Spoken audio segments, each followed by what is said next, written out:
ఏ రాష్ట్రంలో లేని విధంగా ఏపీలో పెట్రోల్ డీజిల్ రేట్లు పెరిగాయని నెల్లూరు జిల్లాలో వైఎస్ఆర్సీపీ నేతలు నిరసన తెలిపారు.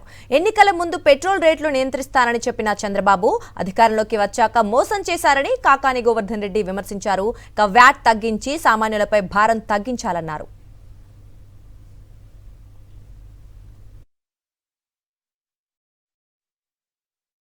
ఈ భారతదేశంలో ఎక్కడా లేనటువంటి విధంగా ఆంధ్ర రాష్ట్రంలో పెట్రోల్ డీజిల్ రేట్లు అత్యధిక ధరలకి విక్రయిస్తూ ఒక్కసారి చూస్తే డీజిల్ రేటు ₹97.63 ఉన్నది మొన్నటిదాకా. ఒకేసారి ₹3.14 పెంచారు. ఈరోజు ₹100.77 చేరుకుంది డీజిల్ రేటు. పెట్రోల్ ధరలు చూస్తే ₹109.85 ఉంది ఆల్రెడీ. ఈరోజు మరలా ₹3.29 పెంచారు. దాని రేటు ₹113.14.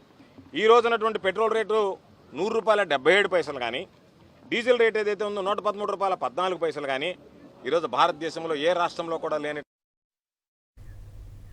నంద్యాలలో మాజీ ఎమ్మెల్యే శిల్పా రవిచంద్ర కిషోర్ రెడ్డి ఆధ్వర్యంలో భారీ ర్యాలీ నిర్వహించారు.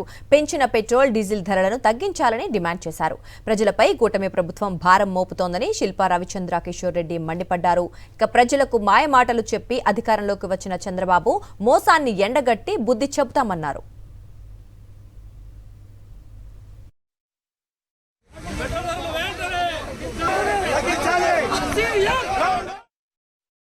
దేశంలోనే అత్యధికంగా పెట్రోల్ డీజిల్ ధరలు ఏ రాష్ట్రంలోనే ఉన్నాయా అంటే అది ఆంధ్రప్రదేశ్ అని చెప్పేసి ఈరోజు ప్రథమ స్థానంలో. నేను ఆంధ్రప్రదేశ్ ని ప్రథమ స్థానంలో నిలుపుతానంటే ప్రజలందరూ డెవలప్మెంట్ లో నిలుపుతారేమో అని చెప్పేసి ఆలోచించినారు. కానీ ధరల మోతలో ఈరోజు ఆంధ్రప్రదేశ్ ని మొదటి స్థానంలో నిలుపుతారని చెప్పేసి ఎవరు కూడా ఊహించలేదు. ప్రజలకి ఇంత భారం తగులుతున్నప్పుడు, ప్రజల మీద ఇంత భారం పడుతున్నప్పుడు ఒక రాష్ట్ర ముఖ్యమంత్రిగా మీకు బాధ్యత లేదా అని చెప్పేసి అడుగుతా ఉన్నాం. మీ బాధ్యతని మీరు గుర్తించలేరా అని చెప్పేసి మేము అడుగుతున్నాం. ఎందుకు మీరు వ్యాట్ ధరల్ని తగ్గించి ప్రజల మీద ఆ భారం లేకుండా చేయలేరు అని చెప్పేసి మేము ప్రశ్నిస్తున్నాం మీరు చంద్రబాబు నాయుడు గారిని. పెంచిన పెట్రోల్ డీజిల్ ధరలకు వ్యతిరేకంగా కేంద్ర రాష్ట్ర ప్రభుత్వాల తీరు నిరసిస్తూ మాజీ ఎమ్మెల్యే జోగారావు ఆధ్వర్యంలో వైఎస్ఆర్సీపీ నాయకులు, కార్యకర్తలు పార్వతీపురం మన్యం జిల్లాలో ధర్నా నిర్వహించారు.